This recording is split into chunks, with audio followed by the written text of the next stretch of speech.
గుంటూరు జిల్లా మాచర్లలో 6 సంవత్సరాల చిన్నారి కిడ్నాప్ కలకలం రేపింది. నెహ్రూ నగర్లో దుండగులు పిల్లాడిని ఎత్తుకెళ్లారు.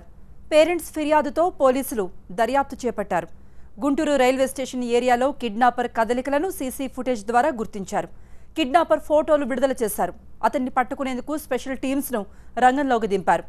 ఈ ఫోటోలో కనిపిస్తున్న చిన్నారిని, అతన్ని తీసుకెళ్తున్న వ్యక్తిని ఎవరైనా ఎక్కడైనా గుర్తిస్తే వెంటనే దగ్గరలో పోలీస్ స్టేషన్కు సమాచారం ఇవ్వాలని కోరారు.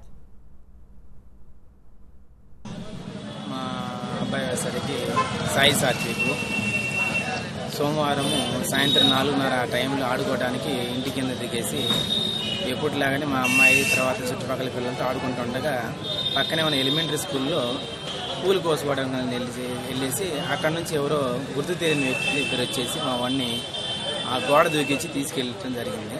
అలా తీసుకెళ్ళటం పక్కన ఉన్న ఒక ముసలావిడ చూసి మా విచారణలో తెలిసింది సార్. మరి వచ్చిన వాళ్ళు ఎవరు అనేది ఇప్పటివరకు మా బంధువులు కానీ తర్వాత మాకున్న ఎటువంటి శత్రుత్వం కానీ అలాంటివి ఏమి లేవు సార్. మరి వచ్చిన వాళ్ళు మరి ఏ ఉద్దేశంతో వచ్చారో, మరి ఎందుకు వచ్చారో, మా పిల్లోడిని కొంచెం క్షేమంగా ఇంటికి చేసి కొంచెం ఆనందంగా ఉంటాం సార్.